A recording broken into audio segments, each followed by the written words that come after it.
Pushpa impossible serial के सभी fans को मेरा नमस्कार।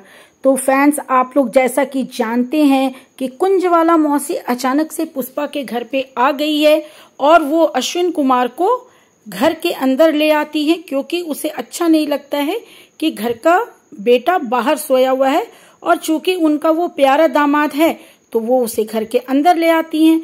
और घर के अंदर लाने के बाद वो पूरी कोशिश करती हैं कि अश्विन और दीप्ति साथ साथ हर काम करें और उन दोनों के बीच में वो एक अच्छा सा मधुर रिलेशनशिप देखना चाहती हैं।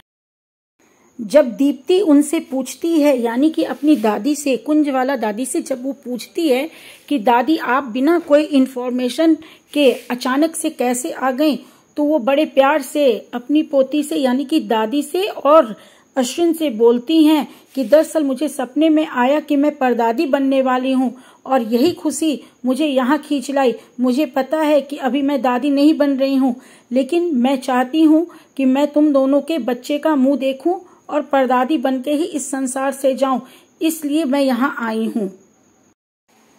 उसके बाद राशि के बारे में सबसे पूछने के बाद उन्हें जब पता चलता है कि वो अपने पिताजी दिलीप के पास बगल के ही घर में चली गई है, तो वो सीधा वहां जाती हैं दिलीप के दरवाजे पे और उसको, राशि को जोर से आवाज देती हैं।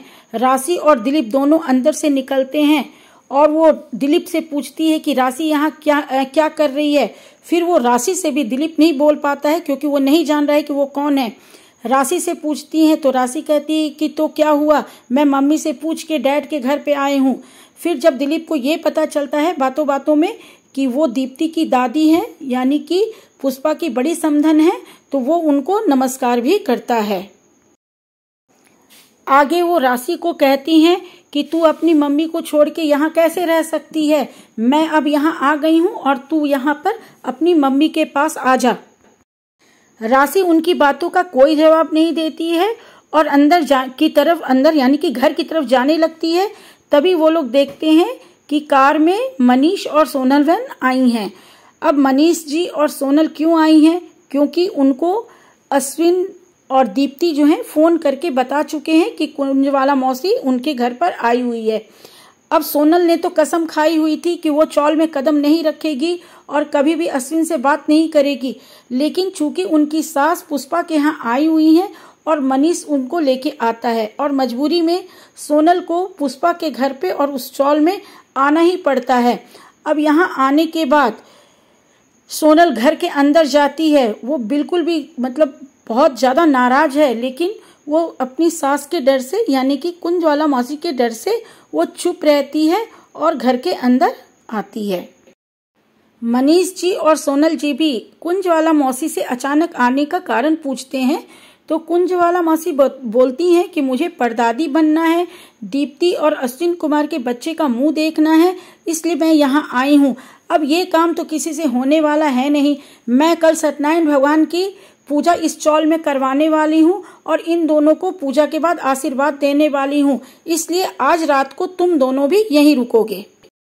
हालांकि सोनल को पुष्पा के घर पर रात भर रहने का बिल्कुल भी मन नहीं है, लेकिन वो अपने सास के डर से पुष्पा के घर पे रात भर रहती है।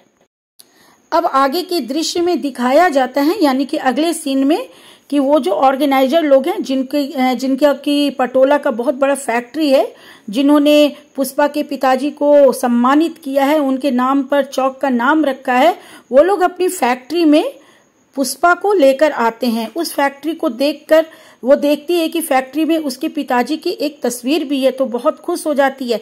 लेकिन तभी एक औरत उस फैक्ट्री में कारीगर का काम करती है हादसा पे, तो वो पुष्पा को देखती है और पुष्पा उसको देखकर मुस्कुरा देती है। पुष्पा को ऐसा लगता है कि वो औरत उससे कुछ कहना चाहती है।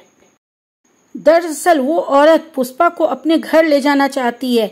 पुष्पा उसकी बात मान लेती है और पुष्पा उस औरत के घर जाती है।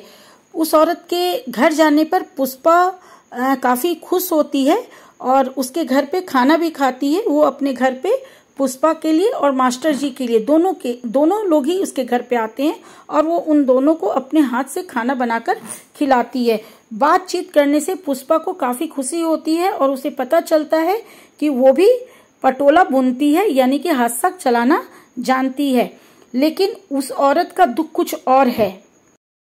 बातों बातों में वो औरत दुखी होते हुए पुष्पा को बताती है कि हम लोग ही सिर्फ कारीगर नहीं है, इस पूरे गांव में काफी लोग हैं, यानी कि 99% लोग हैं जो पटोला बुनते हैं और बहुत अच्छे कारीगर हैं, लेकिन फैक्ट्री के मालिक ने सबको बंधुआ मजदूर बना के रख लिया है।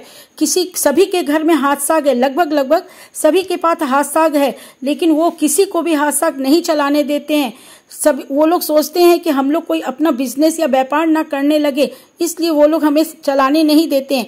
अभी ये बातें हो ही रही थी, तभी वहां पर एक लड़का आता है और पुष्पा को कहता है कि ये मेरा हाथ साग है और आप इसे बिल्कुल हाथ मत लगाइए।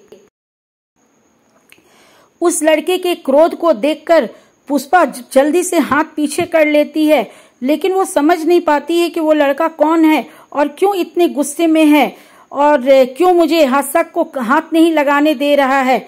ये सारे सवालों के साथ पुष्पा जो है उस लड़के को देखती है। वो लड़का उससे बात करने से इनकार कर देता है। वो फिर से कहती है कि मुझे बताओ, मैं तुमसे बात करना चाहती हूँ, लेकिन वो लड़का उससे बात नहीं करता है। फ्रेंड्स, आज की कहानी बस यहीं तक थी। अब आगे की कहानी में वो नए लड़के की जो एंट्री हुई है वो हम लोग देखेंगे कि ये लड़का कौन है और इसके साथ आगे कहानी कैसे बढ़ती है। तो अब आगे की कहानी सोमवार को मैं आप लोगों को सुनाऊंगी, पूरे एपिसोड की कहानी।